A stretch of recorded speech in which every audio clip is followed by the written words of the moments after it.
कितना आसान है बीवी का कहना कि ग्रोसरी के लिए पैसे नहीं है। कितना आसान है बेटी का कहना बाबा मेरी फीस के पैसे दें। कितना आसान है बेटे का कहना बाबा 2 माह हो गए मैंने फीस नहीं दी, मुझे रोजाना यूनिवर्सिटी वाले कहते हैं। बहुत आसान है ये कहना बेटा मेरी दवाई लेते आना। बहुत आसान है ये कहना बाबा मेरे मोटरसाइकिल में पेट्रोल नहीं है। बहुत आसान है ये कहना कि घर का किराया देना है। बहुत आसान है ये कहना कि आज 22-23 तारीख होगी, कल तक बिजली का बिल आ जाएगा। कभी सोचा है जिसको कह रहे हैं आप, वो जो घर का मालिक या घर का एक बड़ा है जो अकेला कमा रहा है, वो आपके इतने शेरों का मुकाबला अकेला कैसे करेगा? हर शेर उसके जिस्म से एक बोटी निचोड़ के खा रहा है। जाना उसे सुबह निकलने से पहले आप 15 काम बताकर भेजते हैं और वो बेचारा शाम रात तक पूरी कोशिश करता है, मेहनत करता है। फिर घर वाले उसे पता क्या सुनाते हैं? अगली बात बीवियां क्या कहती हैं? 2 नौकरी कर लो।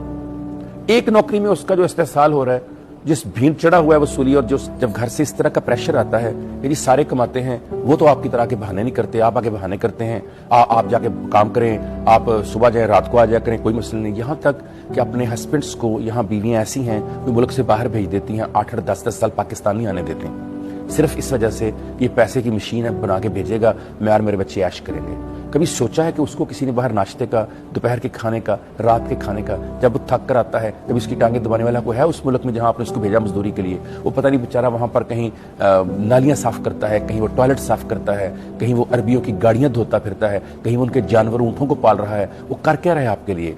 और यहाँ भी आप यही कहती हैं उसको कि जाओ जाके सड़क पे खड़े हो जाओ, अगर तनख्वाह कम है मांगना शुरू कर दो। ये रिश्वत सतानी भी इसीलिए आम है कि जब आप घर में कह के भेजेंगे कि राज नो काना में तो तेरे को 5000 रुपया होना चाहिए, मैंने अपनी अम्मी की तरफ जाना है और मैंने बच्चों के नए कपड़े भी लेकर जाना है और मैंने अम्मी के लिए कुछ लेकर जाना है। अब वो कहां से तनख्वाह से लाए? उसकी तनख्वाह तो यकम को मिलनी है। वो फिर जाकर वहां 500-500 1000 रुपये लोगों से रिश्वत लेकर इकट्ठी करके तुम्हारे पैसे पूरे करता है। तो खुदारा ऐसी बीवियों के लिए, ऐसी औलाद के लिए कि अगर आपका बाप खुददारी का भरम रख के वो बेचारा अपने आप को जिंदा रखने की कोशिश कर रहा है, उसका साथ दीजिए, चादर देखकर पांव फैलाइए।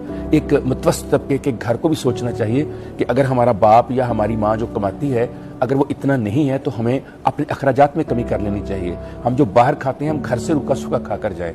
वो जो एक बाप ने कि दुनिया में, मुआशरे में इज्जत बनाई हुई है, अपने फर्ज किया, कहीं कोई कमी आ गई है, मसला आ गया है, परेशानी आ गई है, थोड़े से पैसे कम हो गए हैं, बाप की कमाई कम हो गई, बीमार रहने लगा है, नहीं 2 काम कर सकता, नहीं मांग के ला सकता, तो आप उसको सपोर्ट करें। और फिर जिस दफ्तर में वो है ना, वो वहां पर भी अपना भरम कैम करने के लिए इस तरह के दुख नहीं बताता अपने, वो कितारसे से नहीं करता अपना, वो किसको जाकर ये बातें बताए?